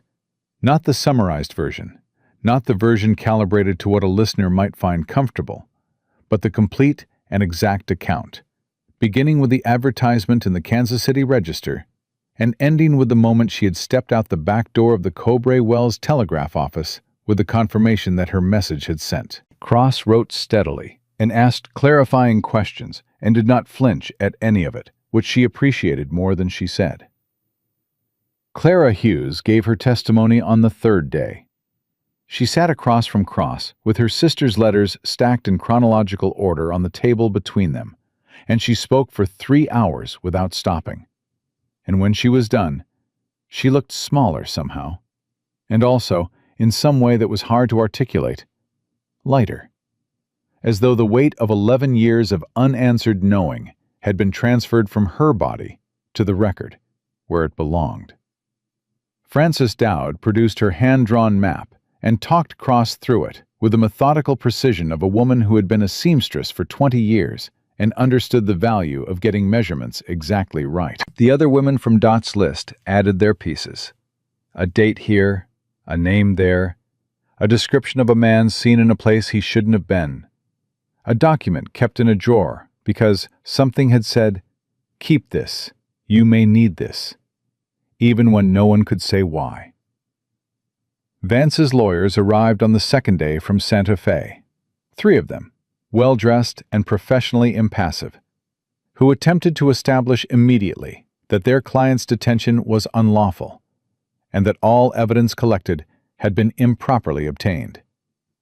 Cross listened to them with courteous attention and then explained, with the same courteous attention, that the ledger had been obtained under a valid commercial fraud warrant issued by the presiding sheriff, that the telegraph communications were entirely within the sender's professional purview as a certified operator, and that the additional documentary evidence had been voluntarily provided by witnesses exercising their legal right to come forward. The lawyers retired to their hotel room to recalibrate.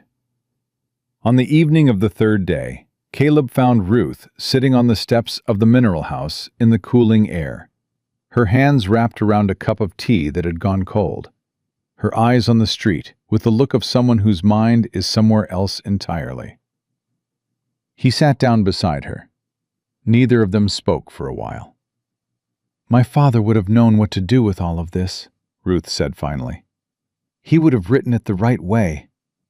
Would have made people understand not just the crime, but the conditions that allowed it. The way a territory's dependence on railroad money creates the architecture of silence that men like Vance rely on. She paused. He was better with words than I am. I don't think that's true, Caleb said. She looked at him sideways. You haven't read his work. I've heard yours. In Cross's office for 2 days. He looked at his hands. There were moments in that testimony where I had to remind myself to keep my face neutral. Not from distress, from... He stopped. From the way you described what it was like to understand what was happening and decide to keep gathering information anyway. To turn it into something useful while it was happening to you. He looked at her. That's not something most people can do. Ruth was quiet for a moment. I was scared the entire time, she said. I want to be clear about that. I was not calm. I was not strategic in any way that felt like a choice. I was terrified and I was angry, and the information gathering was the only thing I could do that felt like something rather than nothing. She turned the cold cup in her hands. I keep thinking about the 5 women his ledger didn't account for. The ones with no confirmation mark. I keep thinking that somewhere in this territory, there are 5 women who fell through the gaps of Vance's bookkeeping, and I don't know if that means they escaped, or if it means something worse. Cross is working on it, Caleb said. He's requested Vance's Santa Fe records under the federal warrant. If those women are in the main office correspondence... If, Ruth said. If, he acknowledged. But there's more chance of finding them today than there was a week ago, and more chance next week than today. He looked at her. That's not nothing. She considered this. Then she said, No, it's not nothing. Judge Harold Beaumont arrived on the morning of the 4th day in a covered wagon that suggested either genuine humility or a practical understanding that traveling through New Mexico territory in anything more conspicuous invited trouble. He was a broad-shouldered man in his late 60s, with a white beard and the eyes of someone who had been lied to professionally for 40 years and had developed a comprehensive immunity to it. He set up in the Cowboy Wells Courthouse, which was a single room attached to the back of the municipal building, and he called the preliminary hearing to order at 10 in the morning, with approximately 40 people crowded inside, and another 30 standing at the open windows. Vance's lawyers made their opening arguments for 40 minutes. They were skilled and thorough, and they built the framework of their defense with the practiced efficiency of men who had dismantled cases like this before. Vance as a distant principal, the Bureau as a legitimate enterprise subverted by rogue employees, the evidence as circumstantial and potentially tainted by the emotional distress of unreliable witnesses.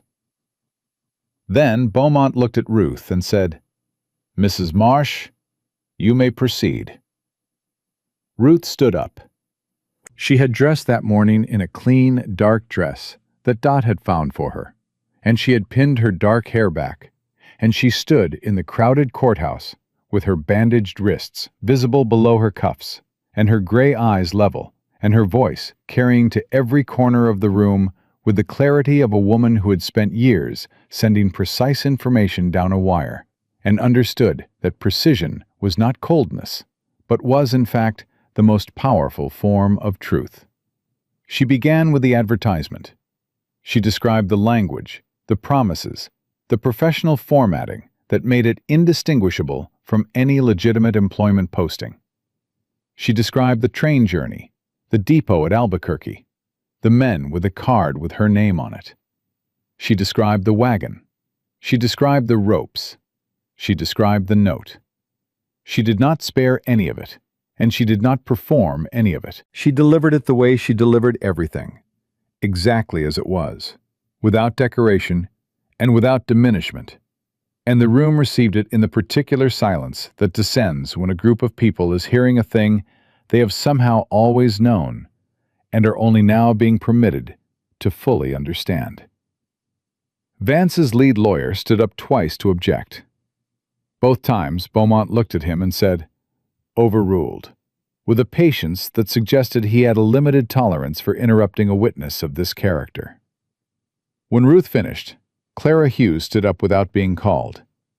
She looked at Beaumont and said, "Your Honor, my name is Clara Hughes, and I have been waiting 11 years to say what I have to say in a room like this one, and I would be grateful for the opportunity." Beaumont looked at her for a moment. Then he said, "Mrs. Hughes, please proceed." Clara's testimony lasted 90 minutes. By the time she sat down, the lawyer who had been objecting had stopped objecting. What happened in the following hours was not dramatic in the way that stories sometimes describe legal proceedings. It was methodical and careful, and occasionally technical, and very long. And the weight of it accumulated in the room the way all serious reckonings accumulate, not in a single moment, but in the layering of one documented truth on top of another, until the structure becomes undeniable.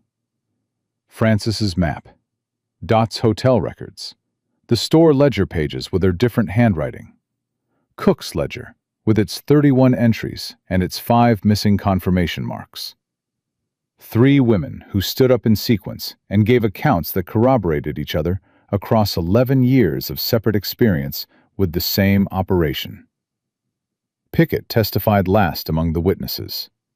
He stood in front of Beaumont and the packed room, and he described the loan, the 7 years of deliberate incuriosity, the warrant, the ledger, the morning he had arrested Jerome Vance on the main street of his own town. He did not soften any of it. He described his own failure with the same directness he had applied to the rest of it. And when he was done, he looked at Beaumont and said, "I understand that my conduct over the past 7 years may itself warrant investigation, and I am prepared to cooperate with any such investigation fully." Beaumont looked at him for a long moment. "I appreciate that, Sheriff," he said. "We'll address it in due course." He paused. "Your conduct over the past 4 days will also be noted." Vance's lawyers requested a recess for consultation.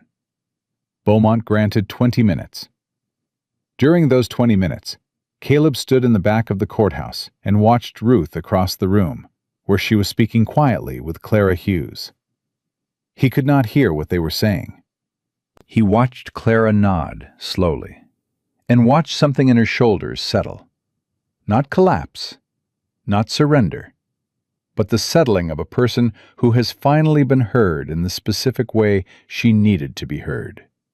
Vance's lead lawyer returned from the consultation with the expression of a man who has spoken to his client and received news about the direction the client wishes to proceed that the lawyer does not endorse. He spoke to Beaumont briefly, in a low voice.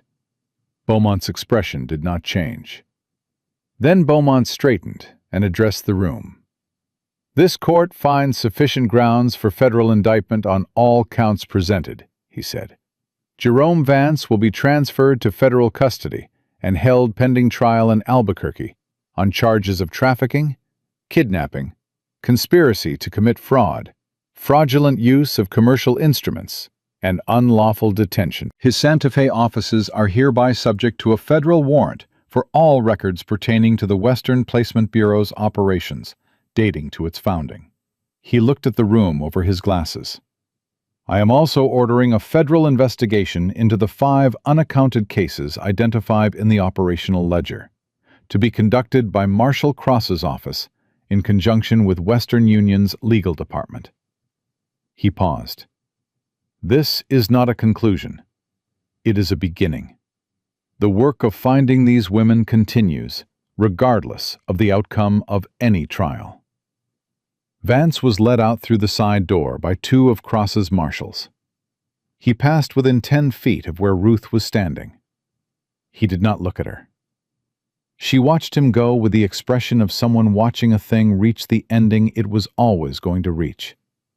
And she did not look away until the door had closed behind him. Then she exhaled. One complete breath, out and then in. And in that breath, Caleb heard 3 weeks of held tension releasing. He crossed the room to her. She turned when he was a few feet away and looked at him. And he saw in her face the accumulated weight of everything. The advertisement, the depot, the wagon, the ropes, the note, the 4 days of testimony, the women who had stood up, the ledger with 31 names, the 5 names without confirmation marks that would not let her sleep at night, and probably wouldn't for a long time. All of it present in her face at once, not as defeat, but as the full and specific cost of something that had been worth every cent of it. "It's done," he said. "This part," she said. Same words she had used 3 days ago, and the echo of them was intentional. A reminder that they had agreed from the beginning on an accurate account of where the finish line was.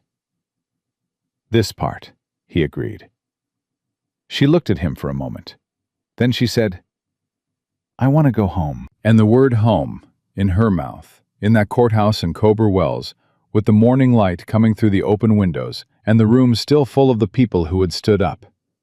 The word home landed on Caleb Marsh in a place he had not expected it to reach. A place he had kept closed for 3 years since Agnes Corbin had died, and he had decided that the safest architecture was one with no interior spaces that mattered. "All right," he said. "Let's go home." They rode north out of Cowboy Wells in the late morning, side by side. The same road they had taken that first morning, but different now in every way that counted. The land was exactly as it had always been, red rock and scrub juniper, and the mountains holding steady in the distance. And it asked nothing of them, and required nothing, and simply received them back into it, the way land receives people who have been away and returned. Neither of them spoke for the first several miles.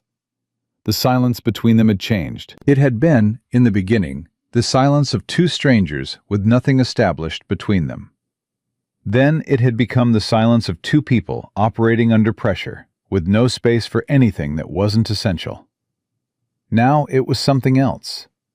The silence of 2 people who have been through a thing together and know each other on the other side of it, and are still, somehow, choosing each other's company. They reached the ranch as the afternoon light was beginning to go gold and low. The house sat exactly as Caleb had left it, the fence line running east to west, the windmill turning in the afternoon wind. Ruth reined in her horse and looked at the eastern fence line, where the post stood at the edge of the property. "Right there," she said. "Yes." She looked at it for a long moment. Then she looked at the house. Then she looked at Caleb beside her with an expression that was not the expression she had worn when she arrived. Not the controlled blankness of a woman who has decided that survival requires the suspension of all expectation. But something open, something provisional and careful and real. "My father used to say," she said, "that the most dangerous thing a person can do is decide the world is only as good as the worst thing it's done to you." She paused. He said it because he had to decide it for himself every morning after the railroad took his paper. He said it got easier with practice. She looked at the fence post. "I didn't believe him when he said it. I thought it was the thing people say because the alternative is too hard to live with." "And now," Caleb said, "and now I think he was right. And I think it took someone choosing to cut the rope off my wrists and give me water and ask my name before he asked anything else." She turned from the fence and looked at Caleb directly, without the careful management she had applied to everything for so long. "You asked my name, before you asked anything else. Do you remember that?" He did remember. He had asked it because it seemed like the thing that mattered most. Not what had happened to her, not who had done it, but who she was. "I remember," he said. "I have thought about that moment every day since." Her voice was quiet, and entirely steady. A man who asks for your name before he asks for your story is a man who understands which one of those things makes you a person. She held his gaze. I did not expect to find that in a wagon in New Mexico territory on the worst morning of my life. But I found it. And I find that I am not willing to pretend I didn't. Caleb Marsh had been a deputy marshal for 11 years and a rancher for 3, and a grieving man for most of both. And he had learned, through all of that experience, that the moments which matter most rarely announce themselves. They arrive quietly, in the space between one sentence and the next, and you either recognize them or you don't. And the difference between recognizing them and not is everything. He recognized this one. Ruth, he said, I am going to ask you something, and I want you to understand that the answer I'm hoping for and the answer I will accept are both your answer, and that nothing changes between us regardless of what you say. She waited. When this is over, the trial, the testimony, the 5 women we haven't found yet, when all of it has been done as thoroughly as we can do it, I would like very much for you to stay. Not because you have nowhere else to go, not because it's practical or convenient or legally simplified, but because this house has been empty in every way that matters for 3 years, and you have been in it for 10 days, and it has not been empty once in those 10 days. He looked at her steadily. I would like you to stay because you want to, and not a minute before. Ruth looked at him for a long time. The afternoon light was on her face, and the wind was moving her hair, and she was thinking. He could see her thinking, see the careful, precise mind doing what it did, weighing and assessing and applying the full rigor of its attention to a question that was not, for once, tactical. The marriage is already legal, she said. That's not what I'm asking about, and you know it. The corner of her mouth moved. It was small. It was the beginning of something. I know, she said. I'm saying that it's not the paperwork I need to think about. I'm very clear on the paperwork. She looked at the house, then back at him. I have not trusted anyone in a considerable amount of time, and I have not had a home since my father's house was sold to pay the railroad's lawyers. And I have not felt safe, genuinely, physically safe, not just analytically safe, but the kind of safe you feel in your body, since I was 19 years old. And, Caleb said, and I have felt all 3 of those things here, she said, in this house, with you. She said it the way she said everything important, plainly, without softening it or decorating it, just the truth delivered in its exact shape. That is not a small thing. I am not treating it as a small thing. He reached out, and she put her hand in his, and neither of them made more of it than it was, which was already more than either of them had expected to find again. They sat on the porch that evening as the dark came down and the stars appeared one by one in the New Mexico sky. And they talked about the trial, and about Cross's investigation, and about the 5 women, and about what Dot was planning now that the silence of Cowboy Wells had been permanently broken, and what Clara Hughes intended to do with the energy that had been running nowhere for 11 years, and now had a direction. They talked about Agnes Corbin, and Ruth listened to all of it without the careful management of someone tolerating grief, but with the attention of someone who understood that the dead we carry are not weight we set down, but weight we learn to carry better. And at some point in the talking, the gap between them on the porch bench had closed, in the way gaps close when 2 people stop performing the distance between them and simply sit where they naturally sit. And Ruth's shoulder was against Caleb's arm, and neither of them remarked on it because it required no remark. The weeks that followed were hard and necessary and full of the specific, unglamorous labor of justice being done properly. depositions and documentary reviews, and crosses men riding circuits through the territory, following the operational routes in Cook's ledger, turning over rocks that had not been turned over in years. 3 of the 5 unaccounted women were found. One had escaped within days of her initial transport and had been living under a different name in a small town in Arizona, too frightened to come forward until Cross's men arrived, with the specific and patient reassurance of authority that is actually on your side. One had been placed with a family in California who did not know where she had come from and were genuinely horrified to learn. The third was found through the Western Union investigation, which moved with the speed and resource of a corporation that has discovered its good name has been used without permission and is motivated accordingly. The fourth was not found. The fifth was not found. Ruth did not stop looking for them. She wrote letters. She coordinated with Cross. She worked with the Western Union Legal Department's investigators and with a woman in Santa Fe who had begun a similar effort after the Vance case broke in the territorial papers. The not finding was something she carried the way her father had carried his convictions.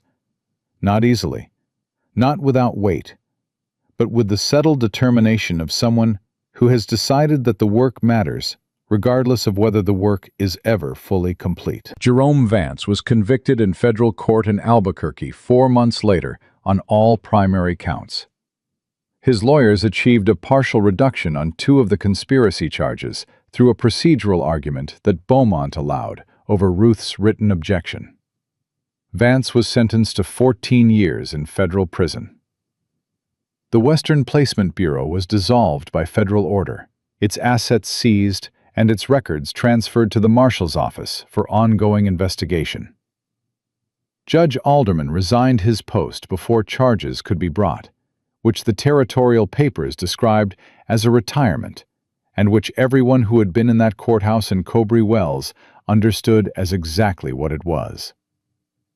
Wade Pickett was investigated and cleared of criminal complicity on the grounds that his role had been passive rather than active, though the investigation was thorough and the clearing was not without cost to his reputation. He served out his term as sheriff and was not re-elected, which he described to Caleb on the occasion of handing over his badge as a fair outcome.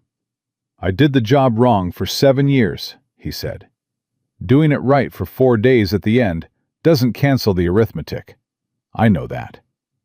He paused. "But it matters to me that I did it.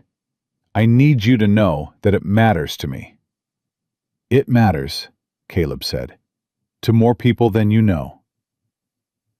Spring came to the ranch in the way it always does in New Mexico, suddenly, as if the desert had been waiting for permission and someone finally gave it. Things grew in the garden behind the house that Ruth had planted in February, with the methodical optimism of a person who has decided to have a future. The fence line that Caleb rode every morning to check the posts and the wire was the same fence line where the wagon had stood 6 months ago. And every morning when he passed the eastern corner post, he thought about what it had held and what it held now. And the two things were so entirely different that the post itself seemed changed by the comparison. Ruth was at the kitchen table when he came in one morning in April, writing a letter to the woman in Santa Fe who was continuing the search for the 2 unfound women. And she looked up when he came through the door with the look she had developed. The particular look of someone who is genuinely glad to see the specific person who just walked in. The look that does not require announcement because it is simply there, every time, reliable as the morning. He poured 2 cups of coffee and sat down across from her, and she told him what she was writing, and he told her what he'd found at the north fence. And they talked about Clara Hughes coming to visit next month, and whether the roof on the back section needed patching before summer. It was an ordinary morning. It was an entirely ordinary morning, and it was the most valuable thing Caleb Marsh had held in 3 years of living alone in a house that had forgotten what it was for. Some rescues happen in a moment. A rope cut, a cup of water, a name asked before anything else. But the deeper rescues happen in all the moments after, in the dailiness of two people choosing the same life and meaning it, in the work that doesn't end and the faith that the work is worth continuing. Caleb Marsh had ridden out one empty dawn to find a woman left at his fence like something without value. And in doing so, he had found the only thing that gives any life its full weight. Someone to stand beside who stands beside you, back. Ruth Calloway had been stripped of everything: her freedom, her safety, her father's legacy, her trust in the world's basic decency. And in the wreckage, she had found what she was actually made of, which turned out to be more than anyone, including herself, had known. They had saved each other in the way that only counts.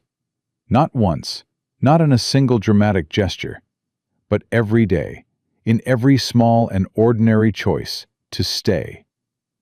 And that was the thing no man with a ledger and a price list would ever be able to buy, sell, or take away.